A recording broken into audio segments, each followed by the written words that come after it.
আমি তো ছিল জানিয়েছিলাম। ম্যাম জানা দেওয়া হয়েছে। ও আচ্ছা, ঠিক আছে, তাহলে আমরা শুরু করি। আপনাদের যেহেতু বলেছিলেন এজন্য আমি 11টায় স্টার্ট করেছি। আজকে আমাদের বলেছিলাম 3টা চ্যাপ্টার বাকি থাকবে। একটা ছিল ইনভেন্টরি, সেকেন্ড ওয়ান বলেছি sustainability and supply chain management, আর লাস্ট ওয়ান হচ্ছে supply chain analytics. Okay, so start করব ইনভেন্টরি ম্যানেজমেন্ট দিয়ে। বলেন ইনভেন্টরি কি?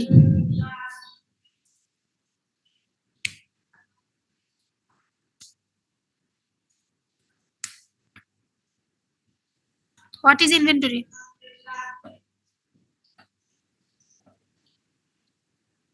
এই কেউ জানেন না নাকি নাম ধরে ধরে রাখতে হবে?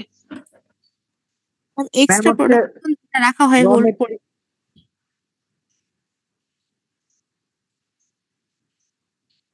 আবার বলেন, মানে এক্সট্রা করে কি করা হয়? ফিনিশড গুড, তারপর হচ্ছে প্রোডাক্টটা প্রডিউস করার পর যখন আমি ইন প্রায়ার মানে বেচার আগে রেখে দিই কোনো জায়গায়, সেটা ওয়্যার হাউস হতে পারে, রিটেইলার ইসে হতে পারে, সেটা হচ্ছে আমার ইনভেন্টরি। এটা কি প্রোডাক্ট প্রডিউস করার পরে রাখতে হবে কি নেসেসারি? না, র Raw ম্যাটেরিয়াল ইনভেন্টরি তো অনেকভাবে হতে পারে working process. Raw material, working process আর হচ্ছে ফিনিশড গুড। হ্যাঁ, যে দ্যাট মিন্স আমাদের প্রোডাকশন প্রসেসটা ইফিশিয়েন্ট অথবা একদম ইফেক্টিভলি চলার জন্য যদি আমরা এক্সট্রা কোনো raw materials, work in process, finished good রাখি, সেটাকে আমরা বলবো ইনভেন্টরি। এখন ইনভেন্টরি যে আমরা রাখি এটার বিভিন্ন ধরনের ফর্ম আছে। ফর্ম বলতে আপনি টাইপস বলতে পারেন, কেন আমরা ইনভেন্টরি রাখি সেটা বলতে পারেন, মানে যাই বলেন না কেন সেটা বেসিক্যালি 5 ধরনের ইনভেন্টরি আমরা রাখি, এবং 5 ধরনের ইনভেন্টরি রাখার পারপাসটা হচ্ছে 5 রকমের। তাহলে প্রথম ইনভেন্টরি টাইপ হচ্ছে পাইপলাইন। পাইপলাইন কিরকম? ফর এক্সাম্পল একটা কে যেন কথা হচ্ছে, ম্যাম। কিছু বলবেন? জি ম্যাম। হ্যাঁ, আপনার আমি ইমেল মনে হয় করেছিলেন আপনি, রাইট? জি জি ম্যাম, আমি হচ্ছে এখন হসপিটালে আছি, এই বাবাকে চিকিৎসার জন্য আসছি, ওই জন্য আমি ক্লাস করতে পারবো না। আচ্ছা আচ্ছা, ঠিক আছে, আপনি টেনশন করুন না, আপনি আঙ্কেলের খেয়াল নেন, আমরা অ্যাটেন্ডেন্স নিয়ে টেনশন করতে হবে না। আপনি যে তালহাকে আপনার আইডিটা দিয়ে যান, আর পরীক্ষার আগে আগে যখন আমি অ্যাসাইনমেন্টের কথা বলবো লাস্টের দিকে আমাকে একটু আরেকবার মনে করাই দিবেন যাতে অ্যাটেন্ডেন্সের একটা ঝামেলা না হয়, ঠিক আছে? জি ম্যাম, থ্যাংক ইউ ম্যাম। ঠিক আছে। সো পাইপলাইন ইনভেন্টরি কি? ফর এক্সাম্পল আপনি একটা প্রোডাকশন প্রসেসের মধ্যে আছেন, সেখানে 5টা প্রসেস আছে। তাহলে প্রথম প্রসেস কমপ্লিট হওয়ার পর যখন আমরা সেকেন্ড প্রসেসে যাব, দেখবেন ওই আগের প্রসেসটার কিছু ইনভেন্টরি থেকে যাচ্ছে। আবার থার্ড নাম্বার প্রসেসটা কমপ্লিট হওয়ার পর যখন আমরা ফোর্থ নাম্বারে যাব, তখন ওইখানেও কিছু ইনভেন্টরি স্টক আছে। তার মানে আপনি কাজ করার মধ্যে যখন কোনো ইনভেন্টরি আসবে সেটাকে আমরা বলবো পাইপলাইন। পাইপলাইন ইনভেন্টরি মানে কাজের মধ্যে সেটা কি হবে, অলওয়েজ ক্রিয়েট হবে।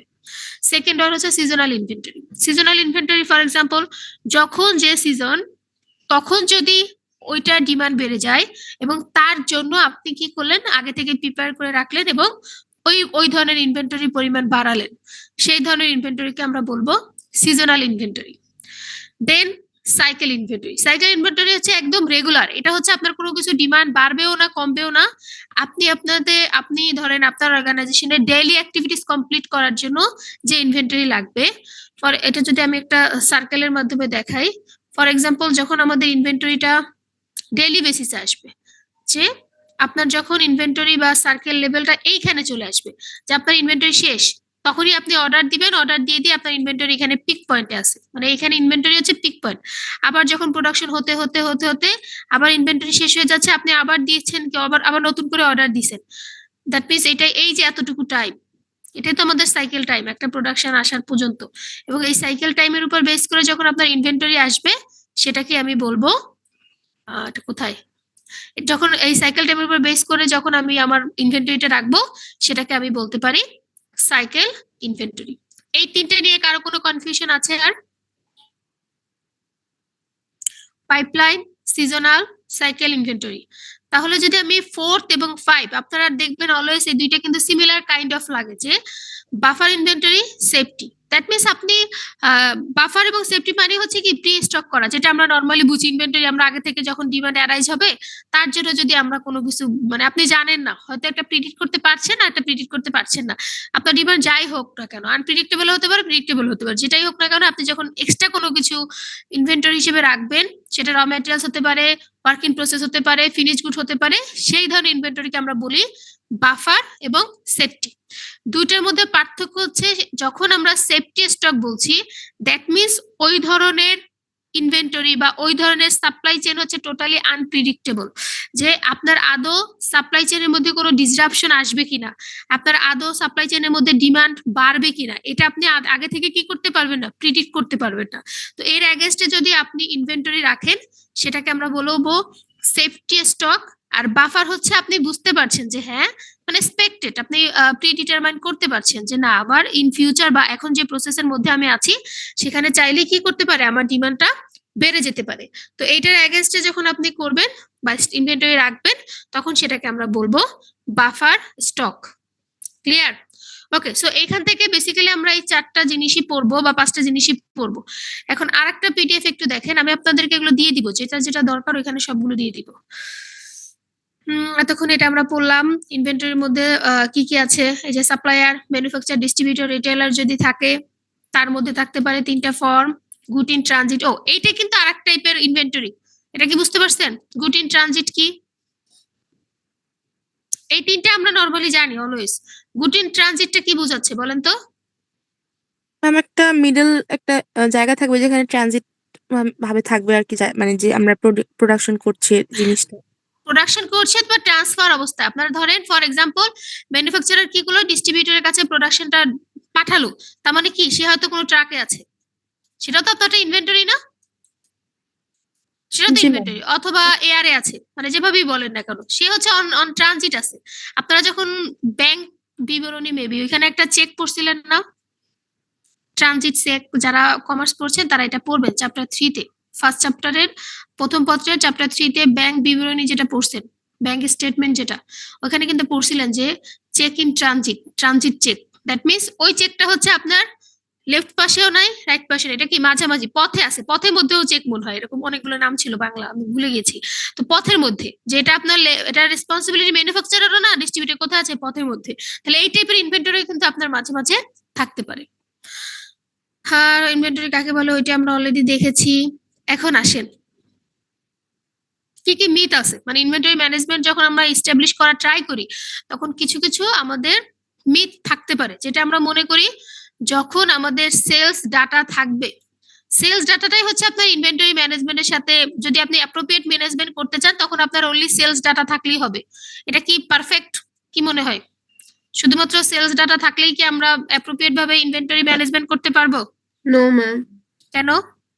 ম্যাম ওইটা তো অ্যাকচুয়াল ডিমান্ডকে রিফ্লেক্ট করতেছে না, অ্যাকচুয়াল ডিমান্ড তো অনেক বেশি হতে পারে, সেটা হয়তো কম্পিটিটর নিয়ে গেছে অথবা আমি ওটাকে ফুলফিল করতে পারিনি। Right, যে আমার অর্গানাইজেশনের যে অ্যাকচুয়াল সেলস সেটা হচ্ছে আমার আমার কাস্টমার বেস, রাইট? সো আপনার যখন টার্গেট থাকবে কি ডে টু ডে আপনার অর্গানাইজেশন এক্সপ্যান্ড করা, তখন আপনার সেলস নিয়ে কিন্তু চিন্তা করলে হবে না, আপনাকে চিন্তা করতে হবে একটা কাস্টমার, আপনার কাস্টমার বেস আছে, আপনার যারা কম্পিটিটর তারও তো কিছু কাস্টমার বেস আছে, তো আপনার অলওয়েজ টার্গেট থাকতে হবে কি আপনার মার্কেটকে এক্সপ্যান্ড করা। তো যখনই আপনি মার্কেট এক্সপ্যান্ড করবেন দ্যাট মিনস আপনার সেলস এর থেকেও বেশি আপনাকে ইনভেন্টরি রাখতে হবে, কারণ তার কাস্টমার তো চাইলে আপনার কাছে কি করতে পারে, সুইচ করতে পারে। সো এটা মাথায় রাখতে হবে, সেলস ডাটা দিয়ে আমরা অলওয়েজ কি করতে পারবো না, অ্যাপ্রোপ্রিয়েট ভাবে ইনভেন্টরি ম্যানেজমেন্ট করতে পারবো না। সেকেন্ড ওয়ান, আমরা এই যে শুরু থেকে একটা কথা বলতাম যে আমরা যখন বলি যে কোঅর্ডিনেশন হোক, ইনভেন্টরি ম্যানেজমেন্ট হোক, আমরা যখনই সফটওয়্যার ইমপ্লিমেন্ট করবো দ্যাট মিনস ওটা কিন্তু মোর এক্সপেন্সিভ, বাট এটা নেসেসারি না যে আপনি যত বেশি এক্সপেন্সিভ সফটওয়্যার ইউটিলাইজ করবেন বা ইমপ্লিমেন্ট করবেন তার মানে আপনার ইনভেন্টরি ম্যানেজমেন্ট খুব ভালো থাকবে, এরকম না। আপনাকে কন্ট্রোল করতে জানতে হবে, আপনি সফটওয়্যারটা ইমপ্লিমেন্ট করেছেন সেটাকে অ্যাপ্রোপ্রিয়েট ভাবে ইউজ করতে হবে, এবং সেখান থেকে যাতে কি ডিসিশন, মানে এই সফটওয়্যারটা ব্যবহার করার ফলে আপনার কখন ইনভেন্টরি শেষ হয়ে যাচ্ছে সেটা কি করতে হবে, প্রপার ট্র্যাক রাখতে হবে না? আপনি ধরেন সপ্তাহে গিয়েছেন, গিয়ে যদি সেখানের এমপ্লয়িরা অত অ্যাক্টিভ না হয় তার মানে প্রোডাক্ট শেষ হয়ে গেছে, আপনার ইনভেন্টরি জিরো দেখাচ্ছে, বাট আপনার সেদিকে খেয়াল নাই, ওটা যে রিপ্লেনিশমেন্ট করতে হবে এটার দিকে আপনার কোনো নজরই নাই। তো তখন কিন্তু আপনার হাই লেভেলের সফটওয়্যার থাকার পরেও কিন্তু কোনো লাভ হচ্ছে না। দেন যদি আমি আরেকটা বলি, ফোরকাস্ট, যে আমরা হিস্টোরিক্যাল মান তো করবোই, তার সাথে সাথে কিন্তু আপনার গুড ফোরকাস্ট করতে হবে। এবং ফোরকাস্টে আমরা অনেকগুলো মেথড পড়ছি, লাস্ট অবশ্যই একটা আপনাদেরকে পড়ানো হয় না, ওইটাও কিন্তু খুব দরকার। ওইটা হচ্ছে আপনার সিজনালিটির জন্য এবং ট্রেন্ডের জন্য দরকার। তাহলে যেভাবেই করেন না কেন, একটা অ্যাকচুয়াল ডিমান্ডকে কনসিডার করতে হবে। সফটওয়্যার ভালো নেন ঠিক আছে, বাট এখানে আপনার হ্যান্ড টু এক্সপিরিয়েন্স মানে হ্যান্ড অন প্র্যাকটিসও বলতে পারি, সেটা খুব দরকার ম্যানেজমেন্ট কন্ট্রোলদের। থার্ড নাম্বার হচ্ছে আমাদের অ্যাকচুয়াল গুড একটা ফোরকাস্ট করতে হবে যে আগামী বছর আমাদের এত পরিমাণ সেল হতে পারে। তো এই তিনটা যদি আমরা অ্যাপ্রোপ্রিয়েটলি করতে পারি, দ্যাট মিনস আমরা আমাদের ইনভেন্টরি ম্যানেজমেন্টটাকে ঠিকঠাক মতো পরিচালনা করতে পারবো। ওকে, সো রিজন টু ইনভেন্টরিজ দেখেন, এইখানে যে রিজন গুলো আছে এগুলো দেখবেন আমরা যে পাঁচটা পড়ে আসছি তার সাথে রিলেটেড। ইমপ্রুভ কাস্টমার সার্ভিস, এই কাস্টমার সার্ভিস আপনি তখনই ইমপ্রুভ করতে পারবেন যখন আপনার সাইকেল ইনভেন্টরি পারফেক্ট হবে, মানে আপনার প্রোডাকশনের মধ্যে কোনো হ্যাম্পার হবে না। আপনার যখনই দরকার আপনি চাইলে কি করতে পারছেন, প্রোডাকশনটা প্রডিউস করতে পারছেন। তাহলে আপনি যখনই সাইকেল ইনভেন্টরি নিয়ে আসবেন তখনই আপনি কি করতে পারবেন, কাস্টমার সার্ভিসটা ইমপ্রুভ করতে পারবেন। Economics of purchase, economic purchase কি, আপনি সবসময় কিন্তু স্যারকে মানে ধরেন আপনি যে সাইকেল টাইমটা ব্যবহার করছেন সবসময় কিন্তু অর্ডার দিবেন না, আপনার কিন্তু একটা নির্দিষ্ট টাইম আছে যে এই লেভেলে আপনার ইনভেন্টরি যখন এই লেভেলে চলে আসবে তখনই আপনি কি করবেন, অর্ডার দিবেন। তো যখন আমরা প্রতিনিয়ত অর্ডার না দিয়ে কোনো একটা স্পেসিফিক টাইমে অর্ডার দিই, দ্যাট মিনস কি সেটাকে তখন বাল্ক পরিমাণ অর্ডার দেই, অনেক পরিমাণ লার্জ অ্যামাউন্ট অফ অর্ডার দেই। তো লট সাইজ যখন বেশি হবে আমার অর্ডারিং কস্ট কমে যাবে, আমার হোল্ডিং কস্ট বেড়ে যাবে ওটা যখন আমরা আসবে। বাট মানে আপনার যে কস্টিং এর অর্ডারের ক্ষেত্রে যে কস্টিং ট্রান্সপোর্টেশন কস্ট বলেন যাই বলেন না কেন সব কিন্তু আস্তে আস্তে কি হয়ে যাবে, কমে যাবে। তারপর হচ্ছে ইকোনমিক্স অফ প্রোডাকশন, সেম ভাবে আপনি একসাথে যখন নিয়ে আসতেছেন আপনার প্রোডাকশনে কোনো হ্যাম্পার হচ্ছে না, কন্টিনিউয়াসলি প্রোডাকশন চলছে। ট্রান্সপোর্টেশন সেভিংস, আবার যখন বলছে হেডস অ্যাগেন্স্ট ফিউচার, ওই যে বাফার যেটা পড়েছি, বাফার ইনভেন্টরি অথবা সেফটি ইনভেন্টরি, তো এটার ফলে আমার কি হয়, আমাদের ফিউচারে যদি কোনো রিস্ক অথবা কোনো হ্যাজার্ড আসে সেটা আমরা চাইলে কি করতে পারবো, মোকাবেলা করতে পারবো। আনপ্ল্যানেড শকস যাই বলি না, to maintain independence in supply chain. তাহলে এইখানে যে রিজন গুলো বলা আছে সেই রিজন গুলো আমার তখনই সম্ভব যখন আমি অ্যাপ্রোপ্রিয়েট ভাবে কিছুক্ষণ আগে যে টাইপস গুলো পড়ে আসলাম এই টাইপস গুলো ঠিক মতো ইমপ্লিমেন্ট করতে পারি। ওকে, তারপর হচ্ছে রোল অফ ইনভেন্টরি কি, আমাদের ইনভেন্টরি রাখার একটাই উদ্দেশ্য, ম্যাচ করতে হবে এখানে আপনার ডিমান্ড এখানে আপনার সাপ্লাই, এই দুইটার মধ্যে একটা কি থাকতে হবে, ম্যাচিং করতে হবে। আপনার ডিমান্ড ততটুকু আপনার সাপ্লাই যাতে কি থাকে এরকম থাকতে পারে। যদি আপনার ডিমান্ড বেশি থাকে, যদি আমরা বলি ডিমান্ড বেশি রাদার দ্যান ইউর সাপ্লাই, তখন বলবো কি, ডিমান্ড বেশি সাপ্লাই থেকে, তখন আমরা কি বলতে পারি, আন্ডার স্টক নাকি ওভার স্টক?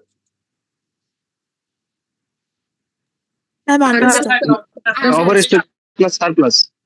হ্যাঁ, ওভার স্টক মানে সারপ্লাস, দ্যাট মিনস আপনি বেশি প্রডিউস করছেন রাদার দ্যান ইওর ডিমান্ড, তখন আমরা বলতে পারি ওভার স্টক। বাট আমরা যখন ইনভেন্টরি ম্যানেজমেন্ট কে করব মানে ইনভেন্টরি রোলটা পড়বো তখনই আমাদের মেইন কনসেপ্টই থাকবে ডিমান্ড ইকুয়াল টু সাপ্লাই। এটা আপনি করবেন যখন আপনার লট সাইজ ঠিক থাকবে। এগুলো তো আসলে এত ডিটেলসে আপনাদের পড়াচ্ছি না।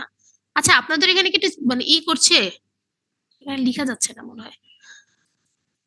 ওকে, সো লট সাইজ যদি আমরা পারফেক্ট ভাবে ডিমান্ড ক্রিয়েট করতে পারি তখনই কিন্তু আমাদের ইনভেন্টরিটা অ্যাপ্রোপ্রিয়েট ভাবে সাপ্লাই চেইনে ব্যবহার করা হবে। এই যে সুন্দরভাবে লেখা আছে যে আন্ডার স্টক হয়, ওভার স্টক হতে পারে, বাট মেইন গোল হচ্ছে সাপ্লাই এন্ড ডিমান্ডের সাথে ম্যাচিং।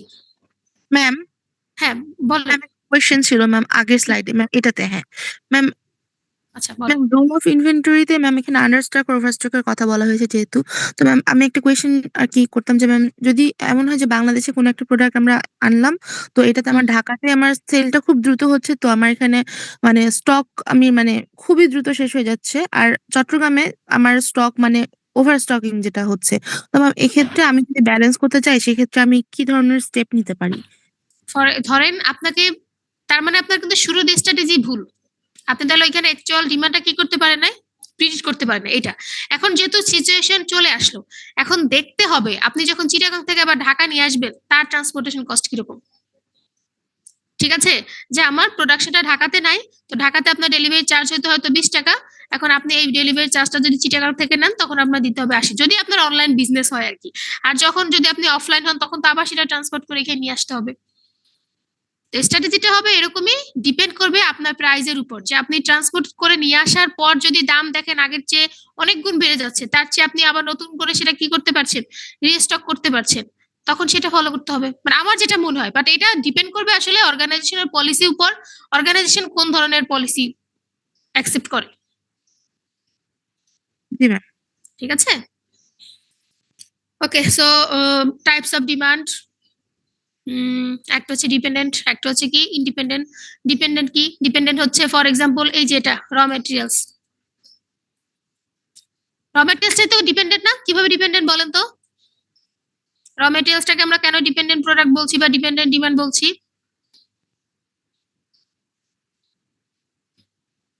কারো আইডিয়া আছে কেন র ম্যাটেরিয়ালসটাকে আমরা ডিপেন্ডেন্ট ডিমান্ড বলছি? ম্যাম কারণ এটা হচ্ছে আমরা যে প্রোডাক্ট বা হচ্ছে অন্য একটা যে অবজেক্ট বানাবো এটা কতটুকু লাগবে এটার উপর ডিপেন্ড করতেছে আর কি, যে কি পরিমাণ আমার র মেটেরিয়ালস লাগবে ওই জিনিসটা বানাতে। হ্যাঁ, দ্যাট মিনস এই র মেটেরিয়ালসটা ডিপেন্ড করছে আপনার ফাইনাল প্রোডাক্টের উপর। ফাইনাল প্রোডাক্টের ডিমান্ড যদি বেড়ে যায় তখন দেখবেন অটোমেটিক এই র মেটেরিয়ালস এর ডিমান্ডটা কি হয়ে যাচ্ছে? বেড়ে যাচ্ছে। যখন ফাইনাল প্রোডাক্টের ডিমান্ডটা কমে যাবে তখন অটোমেটিক আপনার র মেটেরিয়ালস এর ডিমান্ডটা কমে যাবে। তাহলে আমরা যে ফাইনাল প্রোডাক্ট বলছি যেটা আপনার এক্সটার্নাল কাস্টমার বা কনজিউমার পারচেজ করবে সেটাকে আমরা বলতে পারি ইন্ডিপেন্ডেন্ট ডিমান্ড। ক্লিয়ার? ওকে, সো বেনিফিট এগুলো সেম আগেরটার মতো। বেনিফিট হলে কি হয়? কাস্টমার সার্ভিস ইমপ্রুভমেন্ট হয়। এগুলো আপনারা আমার চেয়ে ভালো বানায় বানায় লিখতে পারেন, তাই না? প্রোডাক্টিভিটি বাড়ে, প্রফিট বাড়ে, এগুলো লিখে দিবেন। তো যখন আমার বেশি ইনভেন্টরি রাখি তার একটাই ড্রব্যাক আমরা এতদিন যেটা পড়ে আসছি সেটা হচ্ছে কি হয়? হোল্ডিং কস্ট বেড়ে বেড়ে যায়। যায়। এই যে ইনভেন্টরি হচ্ছে এক্সপেন্সিভ। দেন হচ্ছে আপনি যখন বেশি এই বছরের কোনো কিছু ইনভেন্টরি রেখেছেন পরবর্তী বছর সেটা কি হয়? অবসোলেট হয়ে যায় না? সেটা আদৌ যে থাকে কিনা, মানে সেম পরিমাণ কোয়ালিটি কিন্তু থাকে না। আবার এই বছরে যেটা ট্রেন্ডে চলছে আগামী বছর সেটা নাও থাকতে পারে। তার মানে প্রোডাক্ট কোয়ালিটিও কমে যায়, সাথে সাথে প্রোডাক্ট কি হয়? অবসোলেটও হয়ে যায়। তো এটাই হচ্ছে বেসিক্যালি ইনভেন্টরি রাখার বেশি ড্রব্যাক। সবচেয়ে মেইন ড্রব্যাকটাই হচ্ছে হোল্ডিং কস্ট। যত বেশি ইনভেন্টরি তত বেশি আপনাকে ওইটার জন্য কি করতে হবে? এক্সট্রা স্টোরেজ লাগবে, ওটার জন্য এক্সট্রা মেইনটেনেন্স কস্ট লাগবে। যাই বলি না কেন হোল্ডিং কস্ট অলওয়েজ বেশি থাকবে। এখন আসেন কোন ধরনের টেকনিকের মাধ্যমে আমরা ইনভেন্টরি ম্যানেজমেন্ট করতে পারি। আপনারা খুব পপুলার এইটা কিন্তু পড়ছেন। আমরা ম্যাথ করব না, যদিও এখানে কিছু ম্যাথের ফর্মুলা দেওয়া আছে বাট আমরা করব না। এটা পড়ছেন? ম্যাম। কি বলেন তো এটা? Ma'am economic order of quantity model. Ma'am এটা আমাদের ম্যানেজমেন্ট সায়েন্সে ছিল ম্যাম একটা ছিল, topic। আমি জানি, এজন্য আর এটা পড়াচ্ছি না। মানে economic order of quantity model হচ্ছে যেখানে আমার হোল্ডিং কস্ট ইকুয়াল টু আর কি হবে? Ordering cost. এই দুইটা সমান হবে, সেখানে আমি কি করব? অর্ডার প্লেসমেন্ট করব। এবং ওইটাই হচ্ছে আমার মিনিমাম কস্ট, মানে সবচেয়ে কম খরচে আমি ওইখান থেকে পারচেস করতে পারবো। আমি যদি একটু এখানে কি ছকটা আছে কিনা, এই যে দেখেন, ফর এক্সাম্পল এটা হচ্ছে আপনার টোটাল কস্ট বা টোটাল কস্ট। এটা হচ্ছে আপনার হোল্ডিং কস্ট। হোল্ডিং কস্ট কিন্তু অলওয়েজ বেশি, কারণ ইনভেন্টরি যখন বেশি হবে তখন অলওয়েজ হোল্ডিং কস্ট বেশি। অর্ডারিং কস্ট কিন্তু অলওয়েজ কি থাকে? কম থাকে, কারণ আপনার যত বেশি কোয়ান্টিটি তত বেশি অর্ডারিং কস্ট কম। তাহলে এই দুইটা যখন যে পয়েন্টে একসাথে থাকবে, দ্যাট মিনস এই পয়েন্টে ধরেন এখানে আমার আছে 5,000 ইউনিট। এই 5,000 ইউনিট যদি আপনি এই 5,000 ইউনিটে যখন আপনি পারচেস অর্ডার করবেন বা অর্ডার প্লেস করবেন তখনই আপনার টোটাল কস্টটা কি থাকবে? মিনিমাম থাকবে। কিভাবে থাকবে? এটা ম্যাথমেটিক্যাল ফর্ম আপনারা অলরেডি করছেন না একটা ম্যাথমেটিক্যাল ফর্ম। এখন আর পড়াবো না কিন্তু ম্যাথ। আর আপনারা বললে যে ম্যাডাম করি নাই, তাইলে আমি আবার ম্যাথ পড়াবো। মনে আছে? ম্যাম আমরা শুধু টোটাল কস্টটা বের করা পর্যন্ত করেছি ম্যাম, এগুলো ওইভাবে করা হয়নি। মানে টোটাল কস্ট যখন বের করেছেন ওইটাই তো কম। ওইটা এখন করাতে গেলে তো আরেকটা চ্যাপ্টার পড়ানো লাগবে আবার।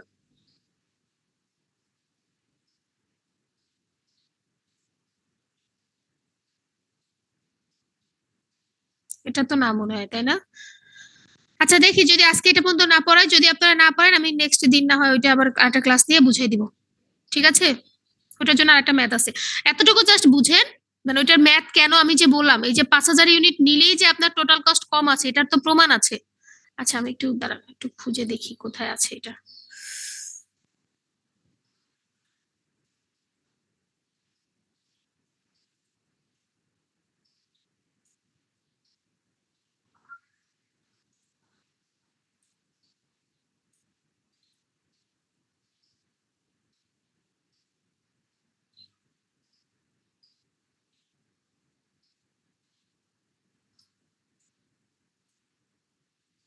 দেখেন পেয়েছেন?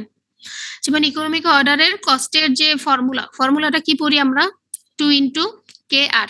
কে মানে আপনার ফিক্সড কস্ট, আর মানে হচ্ছে আপনার ফ্লো রেট বা অর্ডারিং কস্ট, এন্ড এইচ হচ্ছে আপনার হোল্ডিং কস্ট। এটাই কিন্তু আপনার ফর্মুলা। আপনারা এতদিন যে ফর্মুলা হয়তো নাম ডিফারেন্ট পড়তে পারেন, বাট অ্যাকচুয়াল ফর্মুলা কিন্তু এইটাই।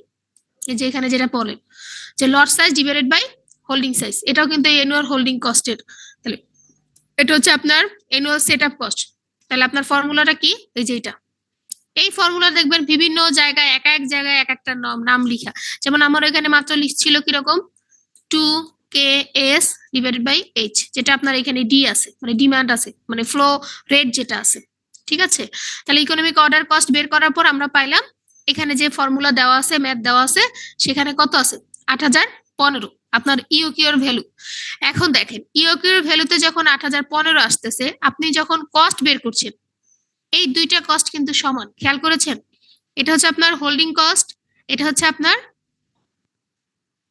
ফর এক্সাম্পল এটা অর্ডারিং কস্ট, এটা হোল্ডিং কস্ট, এই দুইটা কিন্তু সমান। আপনি যখন এই অ্যামাউন্টটা এখানে বসাচ্ছেন, ইওকিউ এর ভ্যালুতে বসাচ্ছেন, টোটাল মিনিমাইজড কস্ট কিন্তু সমান হয়েছে, খেয়াল করছেন?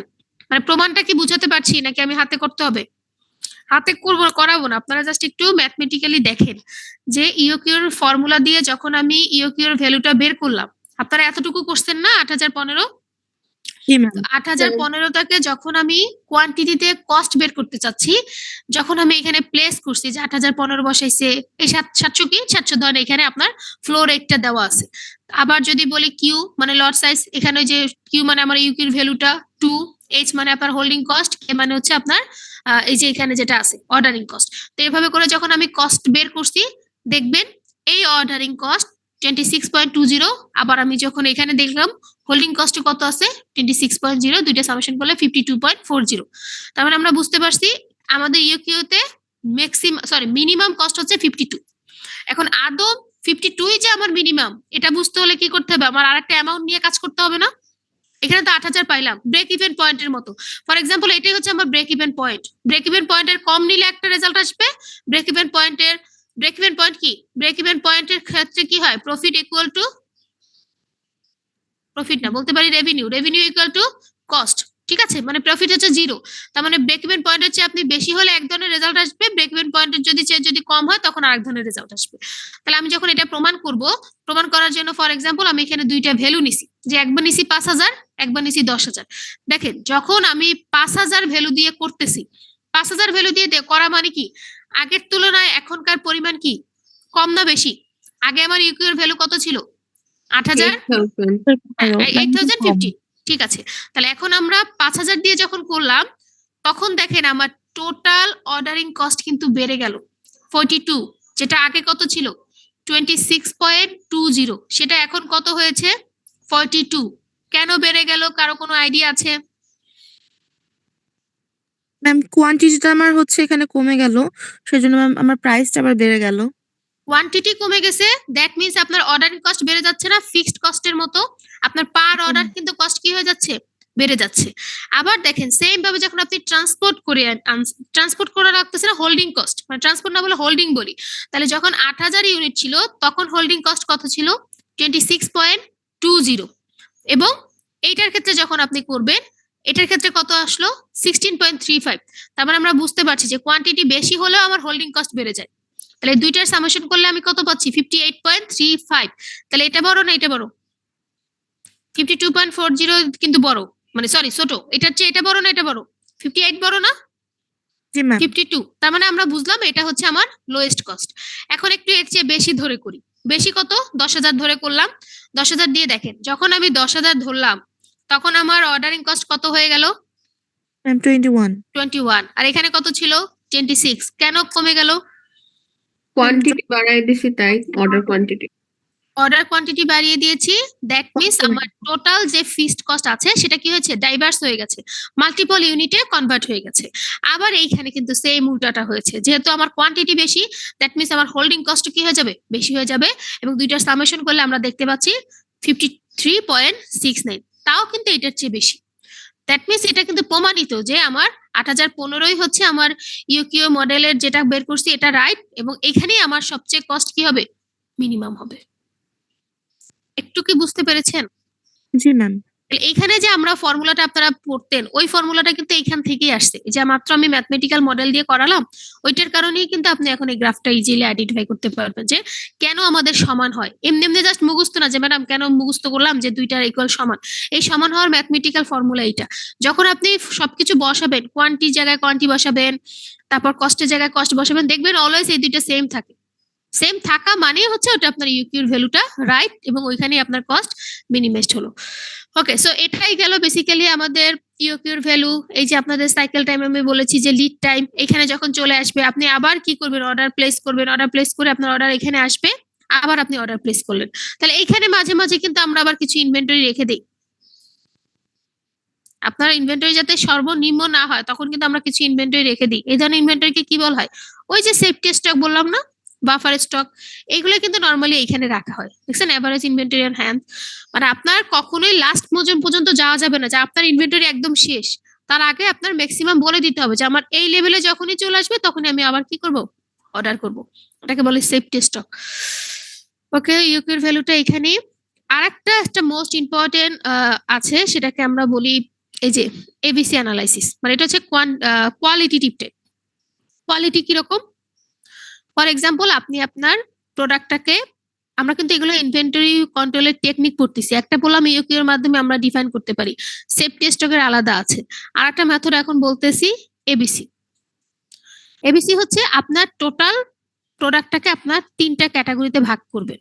তিনটা ক্যাটাগরির মধ্যে যেমন যখন আপনি এ ক্যাটাগরি রাখতেছেন সেই ধরনের এক ক্যাটাগরি হচ্ছে ভেরি ইম্পর্টেন্ট। ইম্পর্টেন্ট মানে হচ্ছে আপনি আপনার হাতের কাছে রাখবেন যে এই প্রোডাক্টটা হচ্ছে আপনার ডেইলি যে প্রোডাক্টগুলো আছে যেগুলো আপনার প্রতিনিয়ত তার প্রতিদিনই বিক্রি হচ্ছে, এই প্রোডাক্টটা আপনি একটা সারিতে রাখবেন।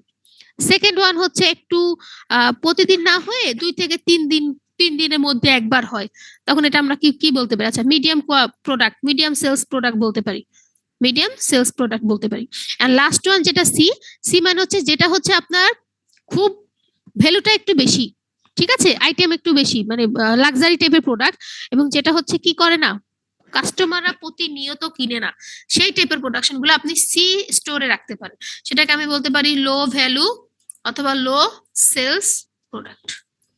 তাহলে আমরা যখন এই ফরম্যাটে সাজাবো, মানে আপনার টোটাল প্রোডাক্টটাকে হাই, মিডিয়াম, লো এই তিনটা ক্যাটাগরিতে সাজাবেন, সেই মেথডটাকে আমরা বলি এবিসি মেথড। এবং নরমালি আমাদের যারা মানে স্মল অর্গানাইজেশন বলেন, এরা কিন্তু এইটাই ফলো করে, যেটা সবচেয়ে বেশি বিক্রি হয় সেটা দেখবেন তার হাতের কাছে রেখে দিচ্ছে, তারপর আর একটু দূরে হলে এটা রাখবে, এবং যেগুলো হচ্ছে খুব কম বিক্রি হয় অনেক বছর পর একটা, 6 মাস পর একটা, সেটা দেখবেন সে ভিতরে রেখে দিছে, সেটাকে আমরা বলবো সি টাইপ।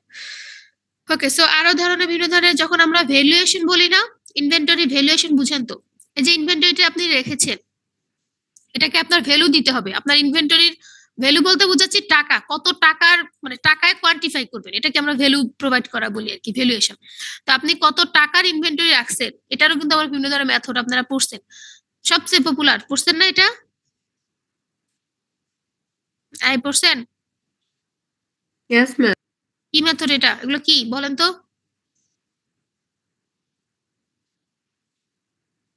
এত টার্মিনোলজি কি, এটা কি লিফো ফিফো এগুলো কি, last in first out, first in first out. এগুলো কেন পড়ি আমরা, কি কাজে লাগে?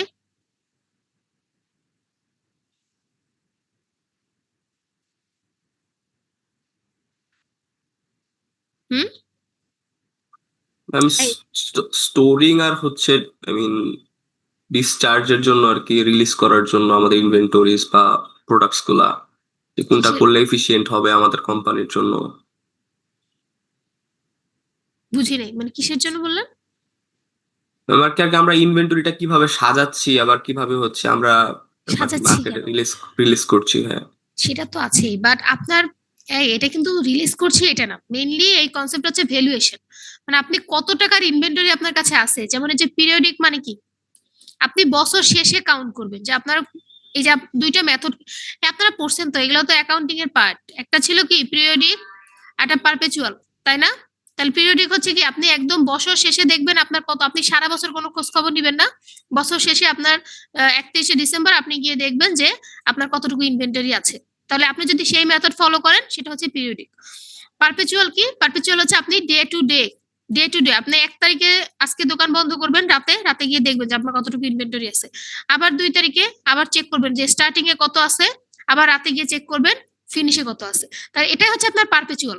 দ্যাট মিন্স এই পারপেচুয়াল এর কিন্তু এক একটা ফরম্যাট হচ্ছে লিফো এন্ড ফিফো। তাহলে পারপেচুয়াল মেথডটা যদি আমি ইনভেন্টরি কাউন্ট করি, তাহলে কত টাকার ইনভেন্টরি আমার শেষে আছে, যে আপনারা একটা সামেশন বের করেন, এই সামেশনটাকে আমরা বলি ভ্যালুয়েশন মেথড। আমি কোন মেথডে, আপনার ধরেন শুরুতে ছিল এই ইনভেন্টরির দামই ছিল 20 টাকা, বাট বছর শেষে বা ওই দিনের শেষে এটার দাম হচ্ছে কত, 25 টাকা। তাহলে আপনি যদি লিফো ফলো করেন, লিফো ফলো করলে আপনার এটা কি লাস্ট যেটা আগে আসতো সেটা আগে বিক্রি করছেন, তার মানে আপনার ইনভেন্টরি প্রাইসটা কোনটা থেকে যাচ্ছে, এটা।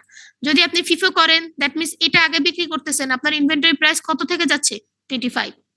তাহলে এটাকে বলি আমি ভ্যালুয়েশন মেথড।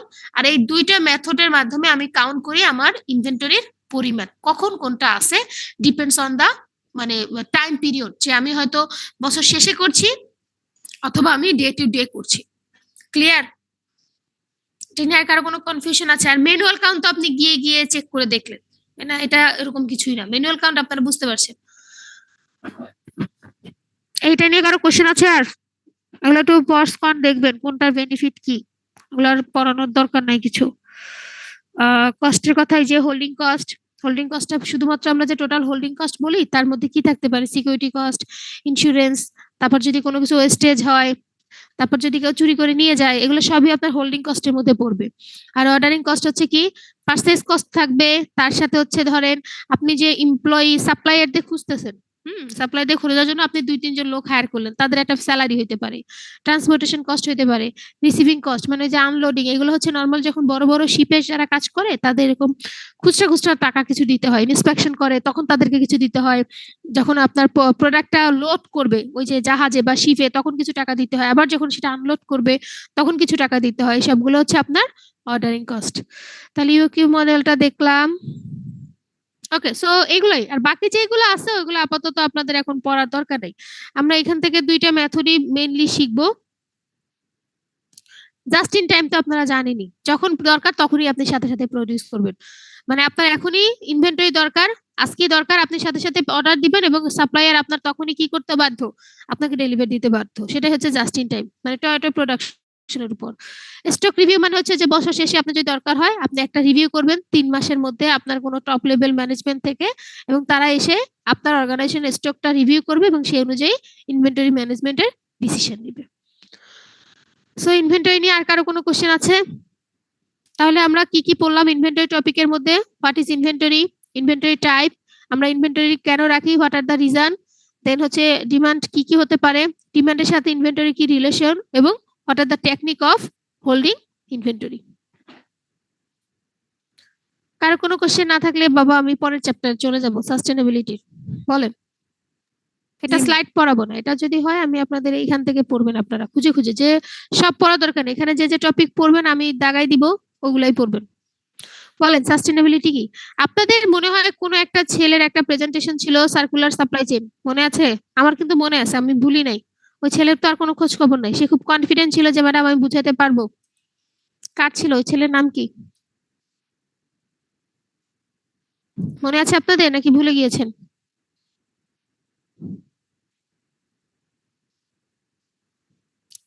একটা একটা ছেলে ছিল ক্লাসে, আপনাদের যারা প্রেজেন্টেশন দিচ্ছিলেন সার্কুলার সাপ্লাই চেইন, ওকে আমি কোশ্চেন করছিলাম, ও তখন কথা বলতেছিল, তারপর আমি ওকে বলছি নেক্সট ক্লাসে আপনি এটা প্রেজেন্টেশন দিবেন, তো সেই ছেলে তো আর প্রেজেন্টেশন দিল না। ছেলের নাম কি?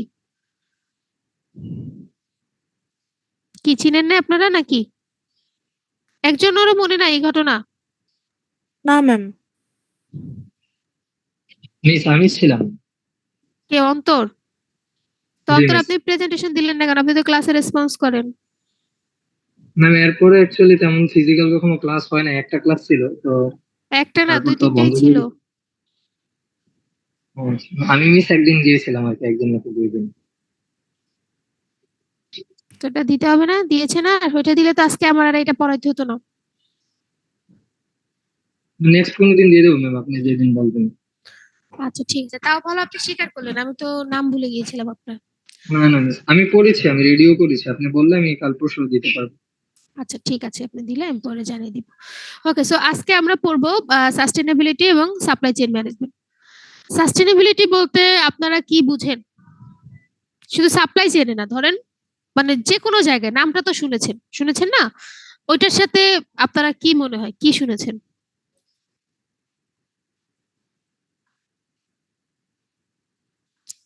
এই পড়ছেন না নাকি? সাস্টেনেবিলিটি কি টোটালি কখনো পড়েন না এই টপিকটা? আজকে নতুন?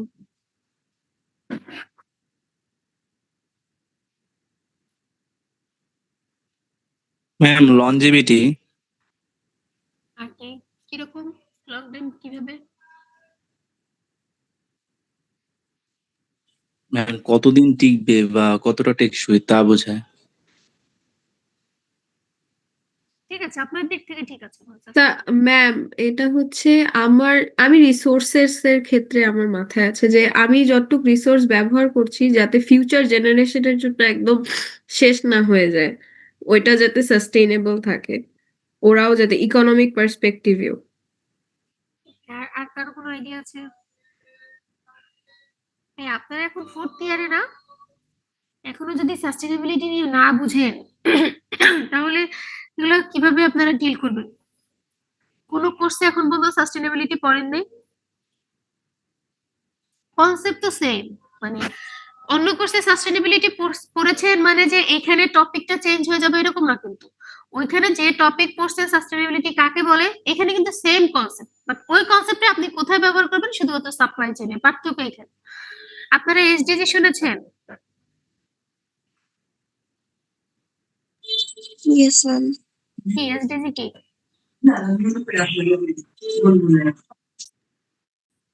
Sustainability development goal.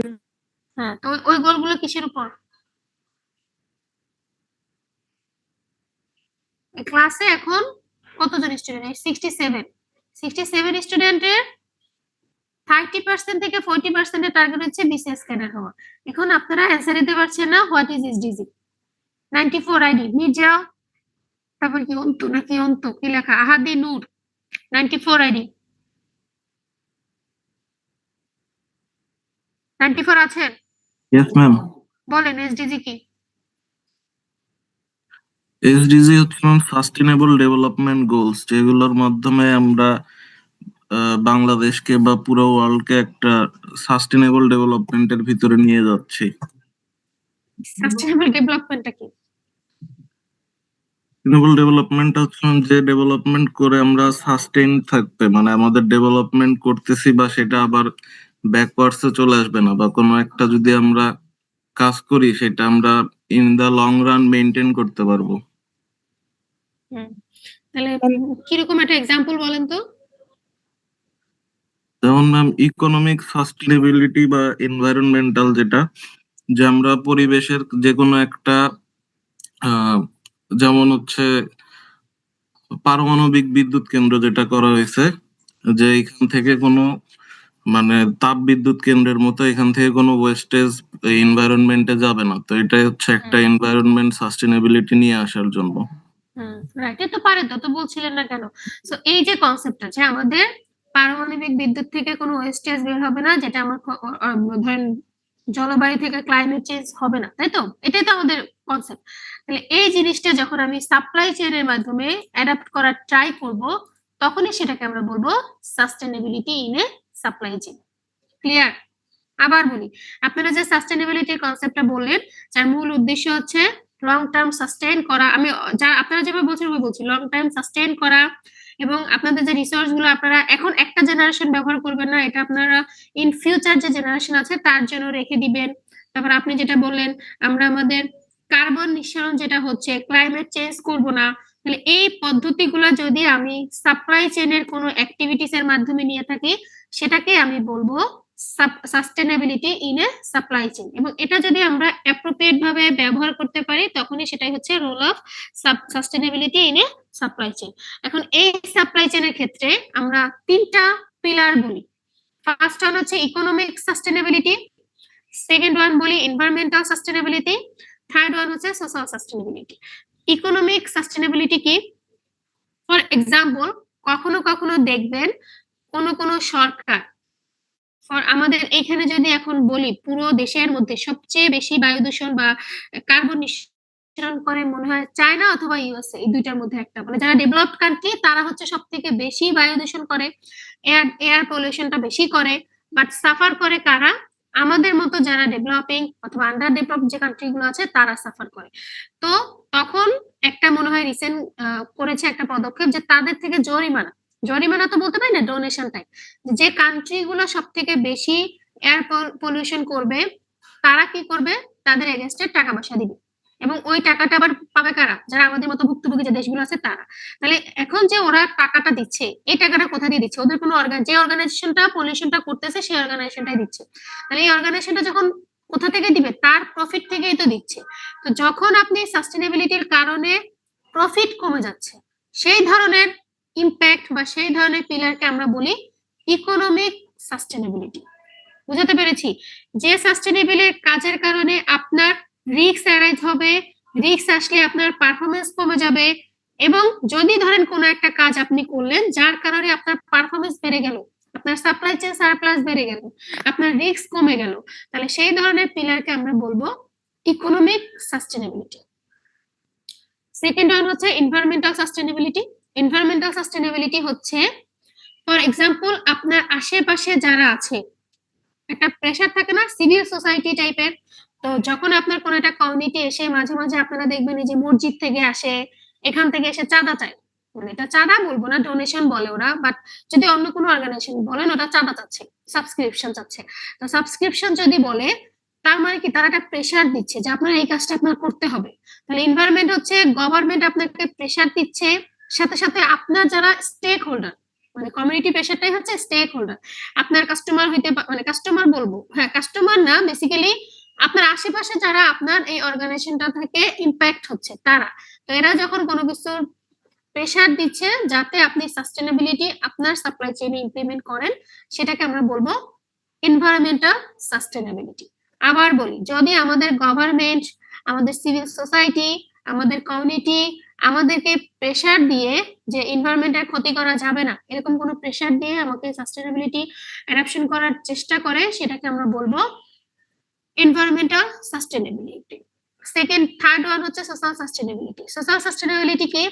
আপনার কাস্টমার হচ্ছে পছন্দ করে। এই যে কিছুদিন আমরা যে মোজো, আমরা সবাই কোক বাদ দিয়ে কি ইউজ করেছি? মোজো। এর পিছনে কারণটা কি বলেন তো? ম্যাম কোকা কোলা হচ্ছে ইসরায়েলি ব্র্যান্ড, আর হচ্ছে ম্যাম মোজো হচ্ছে সাপোর্টস প্যালেস্টাইন। আর ম্যাম মানে এটা কি হচ্ছে সাপোর্ট প্যালেস্টাইন, যেটা কিভাবে বুঝছিলেন? ম্যাম ও ম্যাম এটা আর কি ওরা ম্যাম প্রমোট করছিল ম্যাম, ওই যে 1 টাকা করে হচ্ছে নিয়ে ম্যাম। রাইট, যে ওরা বলছিল 1 টাকা করলে ওরা কি করবে, ওই আপনি যদি একটা পারচেজ করেন সেখান থেকে 1 টাকা বা 2 টাকা ওরা তেমন বলে দিয়েছে, সেটা কি করবে, ওই দেশে সাপ্লাই দিবে, তাই তো? তাহলে এই যে কাস্টমারের থেকে আসতেছে, দ্যাট মিন আপনি চাচ্ছেন কোনো একটা প্রোডাক্ট এভাবে প্রমোট করুক যে আপনি গ্রিন প্রোডাক্ট ইউজ করতে চাচ্ছেন। তো এই ধরনের যদি কোনো টেকনিক কোনো কোম্পানি ব্যবহার করে, বা ওই যে মোজোর যে টেকনিকটাই বেসিক্যালি হচ্ছে সোশ্যাল সাস্টেনেবিলিটি, যে কাস্টমার অ্যাট্রাক্ট ফিল করে, কাস্টমার বলেছে না আমি এখন যে আমাদের প্লাস্টিকের প্রোডাকশন, আপনারা যদি কাস্টমার, আমরা কাস্টমার বেসটা যদি বলি আমরা প্লাস্টিকের প্রোডাক্ট ইউজ করব না, তাহলে কি যারা কোম্পানি আছে তারা কি বাধ্য না সবগুলো সুইচ করে ফেলা? জি ম্যাম। এরকম যদি কোনো কাস্টমার বেস থাকে সেটাকে আমরা বলবো সোশ্যাল সাস্টেনেবিলিটি। তাহলে তিনটা পিলার নিয়ে কারো কোনো কনফিউশন আছে? ইকোনমিকটা কি, এনভায়রনমেন্টটা কি, সোশ্যাল সাস্টেনেবিলিটি। আপনারা কিন্তু সবসময় বলেন, আপনারা সাস্টেনেবিলিটি বলতে কিন্তু এটা বুঝান, মানে এনভায়রনমেন্টাল, যে এনভায়রনমেন্টে কোনো ক্ষতি হবে না, আমরা নেক্সট জেনারেশন। বাট শুধুমাত্র এনভায়রনমেন্ট শুধু আমার একটা কনসার্ন না, এর সাথে আমার অর্গানাইজেশনের পারফরমেন্স দেখতে হবে, যেটা আসবে কোথা থেকে, আমার ইকোনমিক থেকে। আমাকে দেখতে হবে আমার যারা পার্টনার, মানে আমার যারা নেক্সট কাস্টমার, তাদেরটাও দেখতে হবে, যেটা আসবে আপনার সোশ্যাল সাস্টেনেবিলিটি থেকে। এই তিনটা মিলেই আপনার সাস্টেনেবল ডেভেলপমেন্ট। ওকে, সো এই চ্যাপ্টারটা আসলে আমি আপনাদেরকে পুরোটা পড়াবো না। এটা পড়াবো কিভাবে? এটা পুরো পড়াবো না, এখান থেকে শুধু কনসেপ্টটা নিয়ে আমি জাস্ট আপনাদের এইখান থেকে পড়াবো। কিন্তু আমাদের যখন আমরা আমাদের সাপ্লাই চেইনে ব্যবহার করব, যে আমরা সাপ্লাই চেইনে সাস্টেনেবল প্র্যাকটিসটা নিয়ে আসবো, তার one of the most way আছে যে আমাদের যত ধরনের সাপ্লাই চেইনের অ্যাক্টিভিটিস আছে, সব অ্যাক্টিভিটিস এর মধ্যে কি নিয়ে আসতে হবে? সাস্টেনেবিলিটির কনসেপ্ট নিয়ে আসতে হবে। এখানে ওরা কতগুলো প্র্যাকটিস দেখাইছে, মানে আপনার সাপ্লাই চেইনের ফাংশন দেখাইছে, যেমন ম্যানুফ্যাকচারার বা manufacturing, design, logistic, supply planning, procurement, MIS যেটা মানে ইনফরমেশন কোঅর্ডিনেশন যেটা পড়ছি আমরা, কোয়ালিটির ক্ষেত্রে, সেফটির ক্ষেত্রে, ইথিক্স এবং সোশ্যাল রেসপন্সিবিলিটির মধ্যে, ফাইন্যান্সিয়াল ম্যানেজমেন্টের মধ্যে, স্ট্রাকচারাল ম্যানেজমেন্ট মানে টপ লেভেল যে রুলস রেগুলেশন থাকে, প্রমোশনাল প্রোগ্রাম, এই সবগুলো কাজের মধ্যে যখন আমি সাস্টেনেবিলিটির 3টা পিলার যে পড়েছি সেই 3টা পিলার ইমপ্লিমেন্ট করব, সেটাই হচ্ছে আপনার sustainable practice for supply chain. Clear? কার কোনো কনফিউশন আছে? এখন আসেন প্রথম স্টেজে, মানে আমরা কিন্তু প্রতিটা টপিক পড়বো, ম্যানুফ্যাকচারার পড়বো, প্রতিটা পড়বো এবং প্রতিটার মধ্যে যে এবিসি করে ডিভিশন আছে সেগুলো একটু দেখবো। প্রথম আসেন ম্যানুফ্যাকচার মধ্যে বলেছে গ্রিন প্রোডাকশন। গ্রিন প্রোডাকশন কি বলেন তো? অনেক টেকনিক আছে, সব টেকনিক আপনি জানেন না, বাট গ্রিন প্রোডাকশন দিয়ে আমরা কি বুঝাবো? এনভায়রনমেন্টের কথা মাথায় রেখে আর কি যেন ক্ষতি না হয়। আবার কেন এনভায়রনমেন্ট? শুধু কি এনভায়রনমেন্ট আসবে? এখন থেকে কি সাস্টেনেবিলিটি কনসেপ্টের সাথে শুধু এনভায়রনমেন্ট নিবে? না ম্যাম, ইকোনমিকেও নেবে, সোশ্যালও নেবে। অলওয়েজ সাস্টেনেবিলিটি বলতে আপনার আগের কনসেপ্ট ছিল যে একটা এনভায়রনমেন্ট, বাট এখন আমার চিন্তা করতে হবে ইকোনমিকও থাকবে, সোশ্যালও থাকবে। তাহলে 3টা পিলার উপর বেস করে আমি কিভাবে প্রোডাকশনটা গ্রিন করতে পারি, তাই তো? এখন কিভাবে করতে পারেন? আপনারা কোনো প্রসিডিউর দেখেছেন কখনো?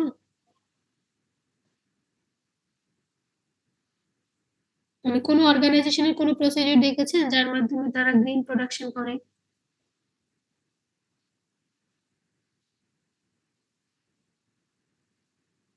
দেখেন নাই না?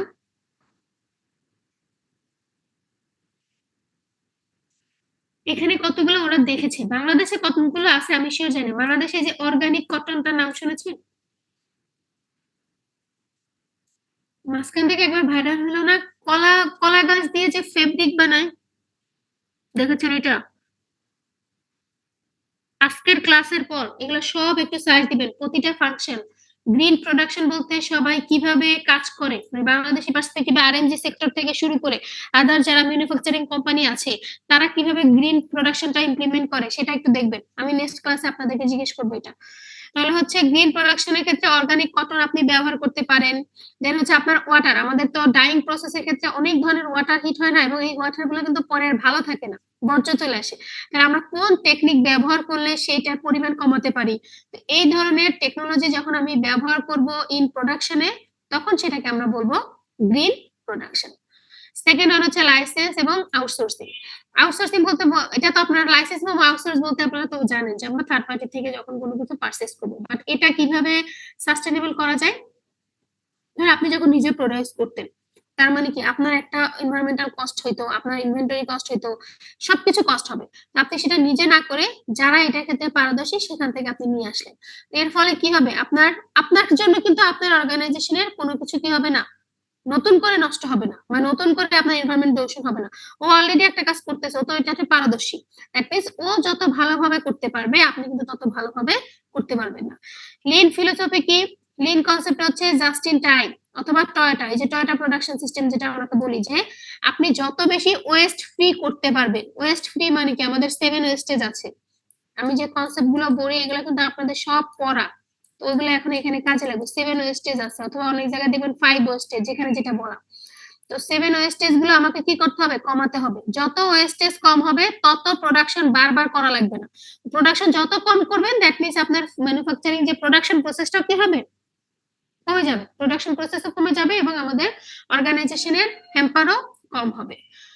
এটা হচ্ছে প্রোডাক্ট এন্ড সার্ভিস। তো যখন আমরা প্রোডাক্ট এন্ড সার্ভিস ডিজাইন করব তখন 4টা জিনিসে ফোকাস রাখতে হবে। একটা হচ্ছে প্রোডাক্টের ক্ষেত্রে, প্রোডাক্ট রেসপন্সিবিলিটির ক্ষেত্রে আপনার শুধুমাত্র প্রোডাক্ট যখন আমরা ডিজাইন করব প্রোডাক্টের উপর ফোকাস করব না, এটাকে আমাদের ফোকাস করতে হবে। এটা যে শুধুমাত্র প্রোডাক্টের রেসপন্সিবিলিটি এরকম না, এটা ইন্ডাস্ট্রি রেসপন্সিবিলিটির উপর ফোকাস করতে হবে। দ্যাট মিন্স ইন্ডাস্ট্রি তার এনভায়রনমেন্টকে ভালো রাখার জন্য কোন ধরনের পদক্ষেপ নিতে পারে।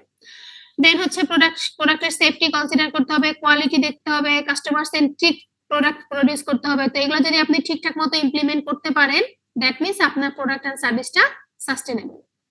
মেইনটেনেন্স কি? কোনো একটা ধরেন আপনি ঝুঁকির কাজ করতে যাচ্ছেন, তখন আপনার অ্যাপ্রোপ্রিয়েট ভাবে যে প্রিডিক্টিভ যে মেইনটেনেন্স গুলো আছে সেগুলো আপনাকে বিয়ার করতে হবে। যেমন এটা সবচেয়ে মোস্টলি মানে ব্যবহার করা হয় অটোমোটিভ যে ইন্ডাস্ট্রি গুলো আছে না, মোবাইল, যেগুলো হেভি ইন্ডাস্ট্রি, মানে অটোমোবাইল না বলে আমি বলতে পারি হেভি ইন্ডাস্ট্রি, যেগুলো আপনার যখন আপনি ম্যানুয়ালি কাজ করবেন, এখানে ধরুন বেসিক্যালি এখন সবগুলাতে রোবট ব্যবহার হয়। ওই যে আপনাদের একবার বলছিলাম আমি আগে যে গিয়েছিলাম, ওইখানে কাচের প্রোডাকশন যেটা হয়, মানে কাচ যে বানায় ওরা, আয়না থেকে শুরু করে মিরর, তারপর আমাদের যে জানালা কাচ, এগুলোতে কোনো কিছুতে ওরা এখন মানে ম্যান পাওয়ার ইউজ করে না, সবগুলো ব্যবহার করে রোবোটিক্স, মানে রোবট, সব জায়গায় রোবট, মানে এক জায়গা থেকে একটা কিছু ধরেন এখানে একটা কাজ আছে, যে বড় বড় কাজগুলো যখন তুলে সবগুলো এখান থেকে এখানে নিয়ে যাচ্ছে, আবার এখান থেকে এখানে, মানে যত প্রসেস আছে সবগুলোর মধ্যে ওরা রোবোটিক্সটা নিয়ে আসতেছে। তাহলে এই সব জিনিসপত্র যাতে হিউম্যানদের হ্যাম্পার কম হয়, সেটাকে আপনার কি করতে হবে, মেনটেন করতে হবে। এখন আসেন ডিজাইনের ক্ষেত্রে। ডিজাইন হচ্ছে সাস্টেনেবল ডিজাইন। ধরেন এই যে রিসেন্টলি আমাদের যে ডাকসু প্রমোশন হলো, ডাকসু প্রমোশনের যে পোস্টারের মধ্যে একটা কনসেপ্ট নিয়ে আসলো না, কি কনসেপ্ট বলেন তো? পোস্টার অথবা রিফ্লেট, এটার মধ্যে নতুন একটা কিছু ছিল, ধরতে পারছেন এটা কি? নাকি শুধু ডাকসুতে ভোটই দিয়েছেন, এগুলো আর খেয়াল টেয়াল করেন নাই? যে রাস্তা রাস্তায় এত রিফ্লেট ফালানো ছিল, এটার মধ্যে ওয়ান অফ দ্য মোস্ট কিন্তু অনেকে অনেক কনসেপ্ট নিয়ে আসছিল, কি ছিল তার মধ্যে? কে আনছে আমার মনে নাই, বাট ছিল কিন্তু সুন্দর সুন্দর কনসেপ্ট। মনে আছে কারো?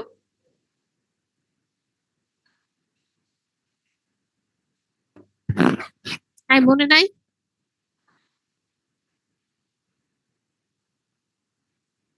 একজনেরও মনে নাই কি ছিল? কোশ্চেন করলেই দেখি আমি পার্টিসিপেন্টস কমে যাচ্ছে। 45 আলাউদ্দিন। হ্যাঁ, আমার নেক্সট ক্লাস আছে, আপনারা কথা না বললে তো আমি চ্যাপ্টারই শেষ করতে পারবো না, আরো একটা চ্যাপ্টার রয়ে গেছে, আবার ক্লাস করতে হবে আপনাদের একটা। আইডি 45। Yes ma'am. বলেন, ডাকসুতে ভোট দিয়েছেন না? জি ম্যাম। কি কি দেখে দিয়েছেন ভোট? কাকে দিয়েছেন জিজ্ঞেস করি নাই, জিজ্ঞেস করছি কি দেখে দিয়েছেন? এদের ইস্তেহার দেখে। ইশতেহার দেখে? তো মানে মানে শুধু ইশতেহার দেখে, আর কিছু না?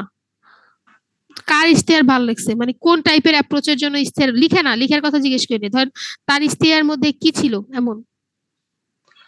ওই যে আমাদের হলের যিনি বিবি হইছেন, উনি ইস্তেহারে ছিল ক্যান্টিনের যে খাবারের মান ভালো করবে, তারপর রিডিং রুমের পরিবেশ আরো উন্নত করবে, এসি লাগাবে, তারপর রিডিং রুমের পরিমাণ বৃদ্ধি করবে। করছে? এখনো করা হয়েছে? সব করা হয় নাই, বাট অনেকটা করা হইছে, অনেক কিছুই। তা তো ভালো, মানে আপনার এক্সপেকটেশন ফিল আপ হয়েছে। হ্যাঁ, রিডিং রুম, কমন রুম এগুলোর ফেসিলিটি ইনক্রিজ করছে। এই কমন রুম না, এই যে গেমস রুম, ওখানে অনেক ইনস্ট্রুমেন্ট অ্যাড করছে। নতুন নতুন ইনডোর যেটা? হ্যাঁ, ইনডোর। আচ্ছা ঠিক আছে, তাহলে তো আপনি মানে ইশতেহার দেখে করেছেন। 67 আইডি মিসবা ফয়সাল।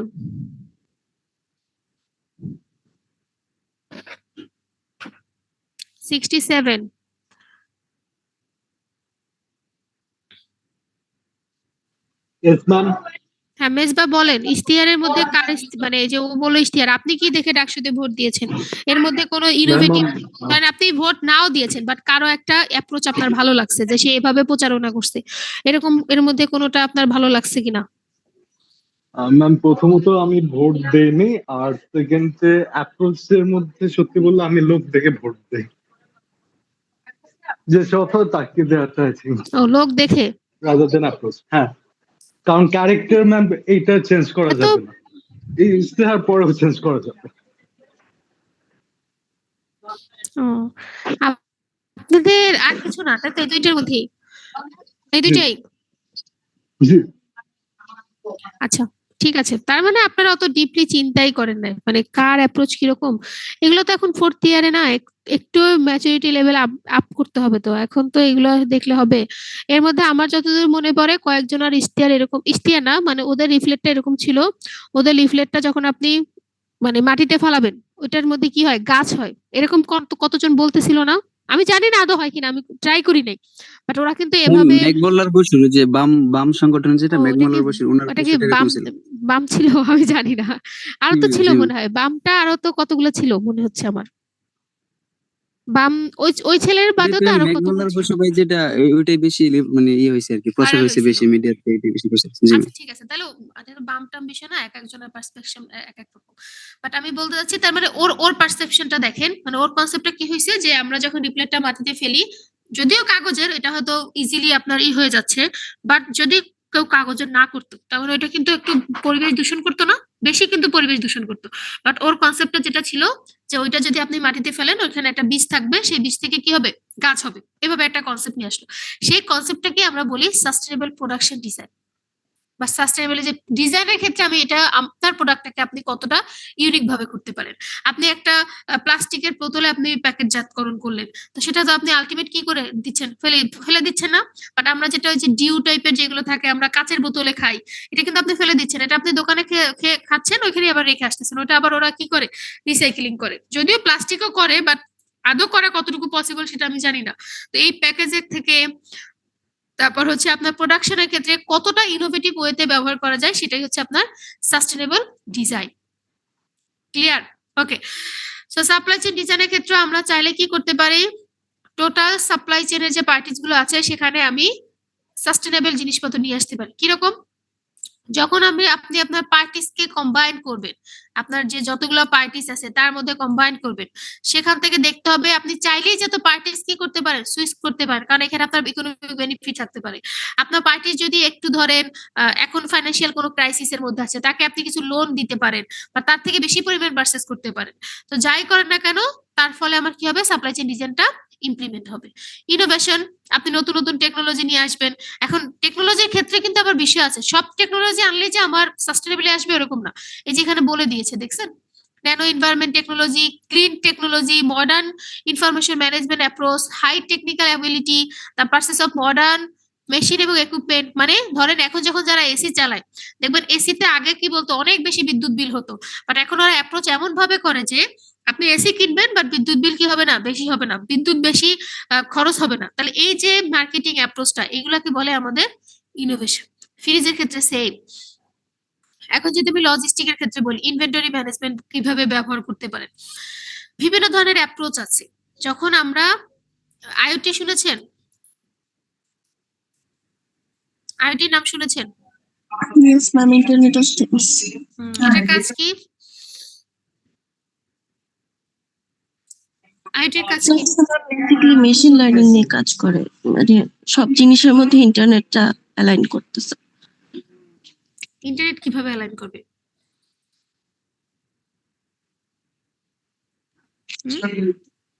যেমন ইন্টারনেট, হচ্ছে ইন্টারনেট ঠিক আছে, বাট ইন্টারনেট তো আর এভাবে অ্যালাইন করা যায় না। এটাকে কি অ্যালাইন করা যায়?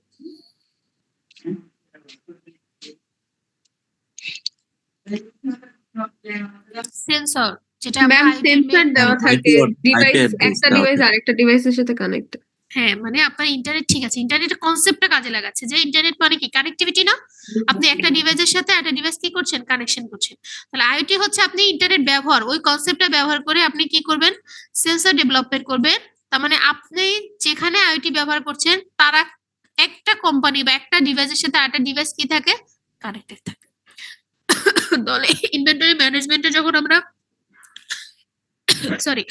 আমরা আইওটি ব্যবহার করব, তখন হচ্ছে আমাদের এরকম সেন্সর ভিত্তিক কোনো একটা প্রোডাকশন আমরা ইউজ করতে পারি, যাতে যদি কোনো ধরেন প্রোডাকশনটা আপনি এখানে রেখে দিলেন, আমরা ওই যে বলি না, আপনি যখন আমরা যে প্লাস্টিকের প্রোডাকশন খুঁজে পাই না, যে এর বোতলটা কোথায় ফালাইছে আমরা তো খুঁজে পাচ্ছি না, বাট আপনি এই প্রোডাক্টের সাথে কোনো একটা সেন্সর ইউজ করে দিলেন, তো ও যখন এটা ফালাবে আপনি কিন্তু অটোমেটিক আপনাকে সিগন্যাল দিবে যে আমি এখানে আছি, এখানে আছি। তাহলে এটা সহজে দেখবেন আপনার খুঁজে পাওয়া সহজ, তাহলে আপনি সহজেই আপনি ইনভেন্টরি ম্যানেজমেন্টটা অ্যাপ্রোপ্রিয়েট ভাবে করতে পারবেন।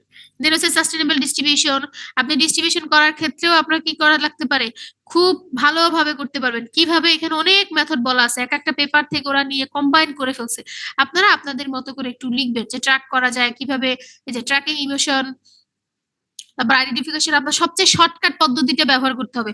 আপনি একটা রাস্তা অনেক দূর থেকে আসতে পারেন, এটা তো আপনার জন্য কস্ট এফিশিয়েন্ট এবং আপনার জ্বালানি কষ্ট তো কমে যাচ্ছে। তাহলে এই জিনিসগুলোর মাধ্যমে আমি সাস্টেনেবল ডিস্ট্রিবিউশন করতে পারি।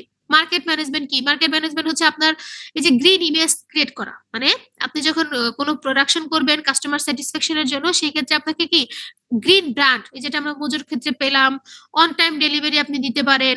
তারপর হচ্ছে কাস্টমার থেকে যখন কোনো কিছু ধরেন তারা চাচ্ছে ইকো ফ্রেন্ডলি কোনো একটা প্রোডাক্ট নিয়ে আসতে, তাহলে সেটার ক্ষেত্রে আপনি রিসলভ করবেন। আগে আপনি ইকো ফ্রেন্ডলি কোনো প্রোডাকশন দিচ্ছেন না, এখন আপনি সেটা ইকো ফ্রেন্ডলি করে ফেলছেন।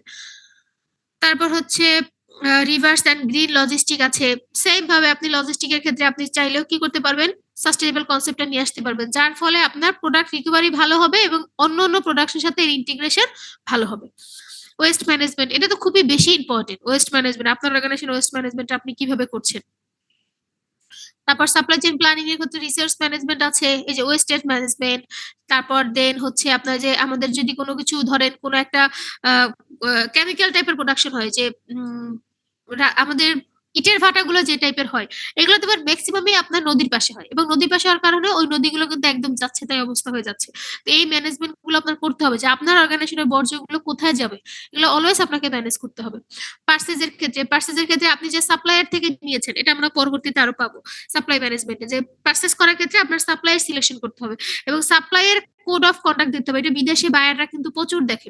বিদেশে যখন আমাদের দেশে কোনো কিছু অর্ডার দেয়, তখন দেখবেন ওরা কি করে, বাংলাদেশে ভিজিট করতে আসে, যে বায়ার আসে বলে না, তো ভিজিট করতে এসে ওরা দেখে, দেখবেন স্যানিটারি, ওমেনদের স্যানিটারি কনসেপ্টটা দেখে, তারপর ওরা গ্রিন এর প্রতি কতটুকু ইনভেস্ট করেছে সেটা দেখে।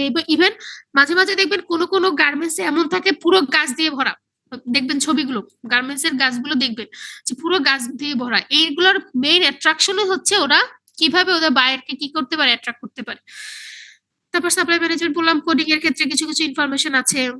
এমআইএস এর মধ্যে আমরা যখন এমপ্লয়ীদের কানেক্ট করবো একজনের সাথে একজনের, আচ্ছা আমরা ওই সেকশন মনে হয় ক্লাসে জয়েন করবে, আমরা একটু করে দিই, ওদেরকে একটু জানাই দিই।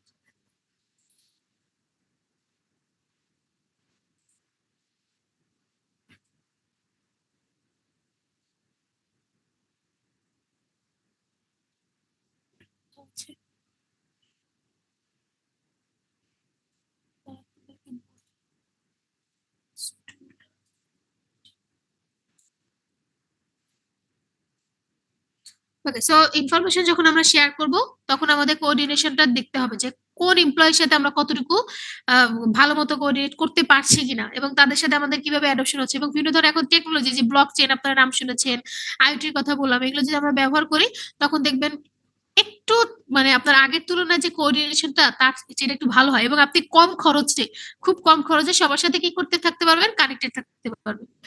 কোয়ালিটি পারফরমেন্সের ক্ষেত্রে বিভিন্ন ধরনের স্ট্যান্ডার্ড মেনটেন করতে হয়, যে যেমন এখানে কিছু স্ট্যান্ডার্ডের কথা বলেছে, আইএসও সার্টিফিকেট, এগুলো আপনার আছে কিনা আপনার সাপ্লায়ারদেরকে সেটা দেখতে হবে। বাংলাদেশে যখন প্রোডাক্টের ক্ষেত্রে আমরা অলওয়েজ কি দেখি, বিএসটিআই দেখি না, তারপর হচ্ছে আরেকটা দেখি না, আইএসও 9000 এরকম একটা গিয়ারটা আছে না।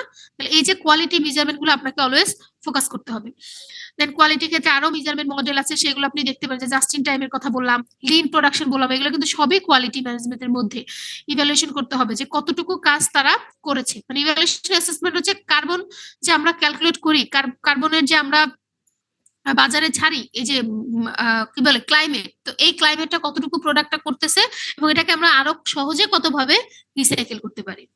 দেন হচ্ছে সেফটির ক্ষেত্রে আপনার হেলথ সেফটি হতে পারে, আপনার এমপ্লয়ীদের যারা আছে তাদের জন্য আপনি আলাদা কোনো মেডিকেল সেন্টার করেছেন কিনা, এই টাইপের কোনো অপশন আছে কিনা সেটা আপনি দেখতে পারেন। রিস্ক ম্যানেজমেন্ট অ্যাপ্রোপ্রিয়েট ভাবে করেছেন কিনা। ইথিক্স এর ক্ষেত্রে আপনার হিউম্যান রাইট, যখন মাঝে মাঝে আমাদের এখানে আরএনজি সেক্টর গুলোতে ঝামেলা হয়, হয়তো তারা হিউম্যান রিসোর্স কে অ্যাপ্রোপ্রিয়েট ভাবে ব্যবহার করতে পারে না, তাদের রাইট নিয়ে কোনো একটা ঝামেলা করে, তো এগুলো ঠিক মতো বেতন দিচ্ছে কিনা এগুলো আপনি দেখবেন। হিউম্যান অ্যাক্টিভিটিস, আপনি কোনো একটা এনজিওর সাথে কাজ করে আপনি যে এলাকায় আপনার গার্মেন্টসটা আছে বা আরএনজি সেক্টরটা আছে বা অন্য কোনো ইন্ডাস্ট্রি আছে, সেখানে একটা স্কুল করে দিলেন আপনার নামে, তাহলে এরকম যে এক্সট্রা অ্যাক্টিভিটিস আছে সেগুলো আপনি করলেন। আপনার প্যাটার্ন কেমন, বিহেভ কেমন, আপনি কাস্টমারের সাথে কিভাবে বিহেভ করতেছেন, আপনার যে পার্টনার আছে তার সাথে কিভাবে বিহেভ করতেছেন সেটা দেখতে হবে।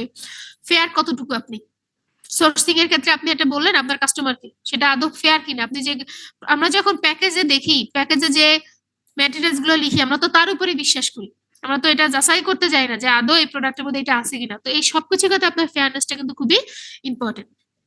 ফাইন্যান্সিয়াল ম্যানেজমেন্টে তো খুবই দরকার, আপনি আপনার কস্ট এমন কমাচ্ছেন যাতে কি হবে, আপনার প্রফিট কি হয়ে যায়, কমে যায়। তো প্রফিট কম দিলে কি সুবিধা বলেন তো, প্রফিট কম দিলে কি আমাদের ট্যাক্স রিবেট পাই না আমরা, আমাদের ট্যাক্স কম দিতে হয়। কোনো কোম্পানি তো দেখবেন 10 বছরে কোনো লাভই দেখাচ্ছে না। তারা শুধু খরচ দেখায়। খরচ দেখায় লাভ কি? খরচ দেখায় লাভ হচ্ছে তাদেরকে কি করতে হয় না, সরকারকে ট্যাক্স দিতে হয় না। তাহলে এইরকম যে ম্যানিপুলেশন। আবার অনেক কোম্পানি আবার তার প্রফিট অনেক বেশি দেখায়। তার প্রফিট বেশি দেখালে কি হবে? শেয়ার বাজারে তার প্রাইস বৃদ্ধি পাবে। যেগুলো হচ্ছে সবগুলো হচ্ছে ফেক। তো এই ফেক কাজগুলো করা যাবে না। দেন ইনভেস্টমেন্টের ক্ষেত্রে আপনার একটু এরকম সতর্ক থাকতে হবে। যে কোনো ইনভেস্টমেন্ট পাইলেই হবে না। আপনার ইনভেস্টমেন্ট আগে দেখতে হবে সেটা প্র্যাকটিক্যাল ভায়াবল কিনা। যদি প্র্যাকটিক্যাল ভায়াবল হয় দ্যাট মিনস আপনি চাইলেও এখানে কি করতে পারেন, ইনভেস্টমেন্ট করতে পারেন। স্ট্রাকচার ক্ষেত্রে হচ্ছে আপনার স্টেক হোল্ডার যারা আছে, স্টেক হোল্ডার কারা? আপনার আশেপাশে যারা ইনভেস্টর আছে, আপনার যারা কমিউনিটি প্রেশার আছে, তাদের উপর বেস করে আপনাকে কাজ করতে হবে, ডিসিশন মেক করতে হবে। এবং তার সাথে জয়েন্টলি অ্যাক্টিভ হয়ে বিভিন্ন ধরনের যে হেলথ কেয়ার, ম্যানুফ্যাকচারিং ইন্ডাস্ট্রি গুলো কিন্তু কাজ করে। রুলস রেগুলেশন আদৌ আপনি ফলো করে কিনা। প্রমোশনের ক্ষেত্রে আপনি ধরেন কোন একটা প্রোডাক্ট তারা গ্রিন বলছেন এবং গ্রিনটার জন্য এভাবে ব্যবহার করা উচিত, তার ক্ষেত্রে আপনি কি করতে পারেন, ট্রেনিং অ্যারেঞ্জ করতে পারেন আপনার এমপ্লয়ীদের জন্য, আপনার স্টাফদের জন্য, আপনার কনজিউমারদের জন্য।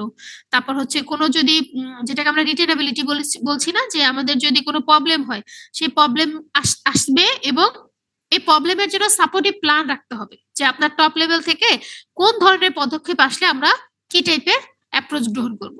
এই ধরনের প্ল্যান এবং প্রোগ্রাম থাকতে হবে। এবং সবচেয়ে মোস্ট ইম্পর্টেন্ট হচ্ছে অ্যাওয়ারনেস ক্রিয়েট করা। আপনি যাই করেন না কেন, সেটা ওয়েবসাইটের মাধ্যমে হোক, টিভির মাধ্যমে হোক, পিডিআর মাধ্যমে হোক, সোশ্যাল মিডিয়ার মাধ্যমে হোক, সবগুলো আমার কোম্পানি বা আদার যারা পার্টিস আছে তাদেরকে জানাতে হবে। তাহলে আমরা এখানে যে মেথড গুলো পড়ছি, এই সবগুলো আপনাদের লাগবে to maintain a sustainable practice. Clear? যেখানে যা পড়ছি সবগুলো ডিসক্রিপশন এখানে আছে। সব তো মনে রাখতে পারবেন না, যতটুকু পারা যায়। ফর এক্সাম্পল ডিজাইনের জন্য আপনি সাস্টেনেবল ডিজাইন পড়ছেন, সাস্টেনেবল ডিজাইনের জন্য কোন ধরনের টেকনোলজি, আপনি ইউটিউবে সার্চ দিলেই পাবেন। সুন্দর সুন্দর টেকনোলজি তারা ফলো করে, বাংলাদেশে না করলেও আমাদের ডেভেলপ যে কান্ট্রি গুলো আছে তারা অলরেডি এগুলো ফলো করে। তো এগুলো একটু দেখবেন। ওয়েস্ট ম্যানেজমেন্ট কিভাবে করে দেখবেন, কিভাবে যে মানে যে ফাইন্যান্সিয়াল ম্যানেজমেন্টের কথা বললাম, এখানে দেখবেন অনেক ম্যানিপুলেট করে তাদের ইনকাম স্টেটমেন্ট, তাদের ব্যালেন্স স্টেটমেন্ট, এগুলো করে হয় প্রফিট বাড়ায়, না হলে প্রফিট কমায়। ঠিক আছে, বুঝতে পেরেছি আমরা। আজকে তো আর ওইটা পড়া হলো না। কবে ক্লাস করবেন বলেন? নেক্সট উইক আবার? নেক্সট উইকে ক্লাস নিলেই হবে, আজকে এটা থাক। আর কার কোনো কোশ্চেন আছে? দুইটা টপিক আজকে পড়িয়েছি, ইনভেন্টরি ম্যানেজমেন্ট। নেক্সট ক্লাস বেশিক্ষণ লাগবে না, আধা ঘন্টার মধ্যে নিলেই আমার শেষ হয়ে যাবে। ইনভেন্টরি ম্যানেজমেন্ট পড়িয়েছি, আর একটা ছিল সাস্টেনেবিলিটি এবং সাপ্লাই চেইন প্র্যাকটিস। কারো কোনো কোশ্চেন আছে? তাহলে অ্যাটেন্ডেন্স নিয়েছেন? ম্যাম এখন নিব? নিয়ে নেন। একটু বাসায় পড়েন, এগুলো না পড়লে যদি কোনো টপিকে প্রবলেম হয়, ফিজিক্যাল ক্লাস আমার মনে হয় না আর হবে। ঠিক আছে, সো আমাদের অনলাইনেই শেষ করে ফেলতে হবে। যদি ফিজিক্যাল হয় আমি একটা রিভিউ ক্লাস দিব, আপনারা বললে নিতে পারবো, আমার প্রবলেম নেই। বাট আগে থেকে তো বন্ধ যেহেতু আছে, একটু পড়ে রাখেন, পরীক্ষার আগে যাতে প্রেশার না হয়। আমার মনে হয় আপনাদের একটু জানুয়ারি মাসে একটু হ্যাসেল যাবে, একটার পর একটা পরীক্ষা হবে।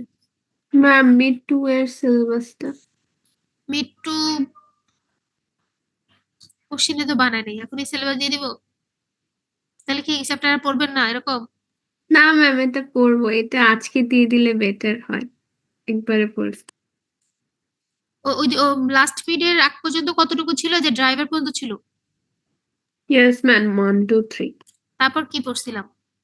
অনেক পড়ছি মনে হয়, এটা তো আমি ডিস্ট্রিবিউশন নেটওয়ার্ক পড়েছি, তারপর ফরকাস্টিং পড়েছি, তারপর চ্যাপ্টার 10 পড়েছি, তারপর সোর্সিং, আর আজকে এগুলো। আচ্ছা, মাঝখান থেকে সলভার করছি তো। হ্যাঁ, এটা ভুলে যাচ্ছেন কেন? ম্যাম ওটা তো ফরকাস্টিং এর সাথে না? না, সলভার ফোরকাস্টিং ওটা আলাদা। ডিস্ট্রিবিউশন নেটওয়ার্ক, তারপর সলভার, তারপর ফোরকাস্ট, তারপর কোঅর্ডিনেশন। আচ্ছা, এটা থাকুক পরীক্ষা। আর এটা মনে হয় চ্যাপ্টার 4। এটা কত 8 মনে হয়, 8 বা 9 বা 7 ম্যাম, আর ওটা 7। 10। হ্যাঁ, ওই তো 7, এটা হচ্ছে 10। আর এই সলভার তো আলাদা আপনাদেরটা দিয়েছি, ওটা একটু দেখবেন। ক্লাসে যতটুকু পড়েছি অতটুকু, এর বাইরে পড়া দরকার নেই। তাহলে এই 3টা এবং এই 4টা, ঠিক আছে? তাহলে বাকি থাকবে কয়টা? সোর্সিং, আজকের ইনভেন্টরি, সাস্টেনেবিলিটি। আচ্ছা ঠিক আছে, হবে। ম্যাম দিয়েছেন 4 তাহলে? 7 হুম, প্রাপ্তি কত 4 বলছি না? 4 7 10 নাম্বার তো আমার অ্যাকচুয়াল চ্যাপ্টার এটাই হওয়ার কথা, আমার মনে নাই, যদি ভুল হতে পারে। ঠিক আছে, আপনারা একটু ক্রস চেক করেন। এটা হচ্ছে ডিস্ট্রিবিউশন নেটওয়ার্ক ডিজাইন, আমরা যে পড়ছিলাম না ড্রপ শিপিং এর যে কনসেপ্টটা, সেইটা একটু চ্যাপ্টার মিলাই নিন, এটাই হওয়ার কথা, 4ই হওয়ার কথা। ফোরকাস্টিং যেহেতু যে আয়শা বললো যে চ্যাপ্টার 7, তার মানে চ্যাপ্টার 7 ফোরকাস্টিং, আর কোঅর্ডিনেশন চ্যাপ্টার 10, এটা আমার মনে আছে। তা একটু মিলাই দেখেন যদি কোনো প্রবলেম না হয়। আচ্ছা, তাহলে আপনারা লিভ নিয়ে নেন, আমার এখানে 8টা ক্লাস আছে, তো ওরাও জয়েন করবে ম্যাম সেশনে। হ্যাঁ, ম্যাম আমাদের ম্যাম অ্যাটেন্ডেন্স এর রিলেটেড ম্যাম, আমাদের হচ্ছে একজন ক্লাসমেটের নানু মারা গেছে, তো ম্যাম ক্লাসের মধ্যে ছিল, তো ম্যাম ওর অ্যাটেন্ডেন্সটা আর কি এখন এখানে নাই, মানে চলে আপনারা গেছে। দিয়ে দেন, দিয়ে দেন, শুধু আমি শুধু অ্যাড করে দিব না, কিছু সমস্যা নাই। হ্যাঁ হ্যাঁ, কিছু কিছু হয় কি, এগুলো হচ্ছে মানে জিজ্ঞেস করতে হবে, একটা অ্যাটেন্ডেন্সই তো, অ্যাটেন্ডেন্সে আপনাদের মার্ক 5। এই ক্লাসের মেইন কনসেপ্ট হচ্ছে আপনি অ্যাটেনশন থাকলে হবে এবং আদৌ কিছু শিখতে পারছেন কিনা, যেটা ইন ফিউচার আপনার কাজে লাগবে। অ্যাটেন্ডেন্স নিয়ে আমি অত ঝামেলা করি না, যতটুকু পারা যায় থাকবেন, বাট এই যে এই বিষয়গুলো একটু আপনারাই হ্যান্ডেল করবেন, যে না একটু খুব ইস্যু, মানে সত্যি কথা বলে যদি আর কি। এখন আপনারা যদি মনে করেন মিথ্যে কথা বলে, সেটা তো আপনারা বুঝতে পারবেন, এটা তো আমার ক্রস চেক করার কোনো অপশন নেই, এটা আপনাদের ইথিক্স এর উপর। ঠিক আছে সুমাইয়া, আপনাকে এরকম কেউ কোনো ইস্যু বললে আপনি নিজেই দিয়ে দিন, সমস্যা নেই, বাট একটু ভেরিফিকেশন করেন যে হ্যাঁ ঠিক আছে, মিথ্যা বলছে না, এটা আপনাদের উপর, এখন বড় হয়েছেন, এগুলো নিয়ে রেস্ট্রিকশন দেওয়ার কিছু নেই। ঠিক আছে, আপনারা তাহলে আস্তে আস্তে লিভ নিয়ে নেন।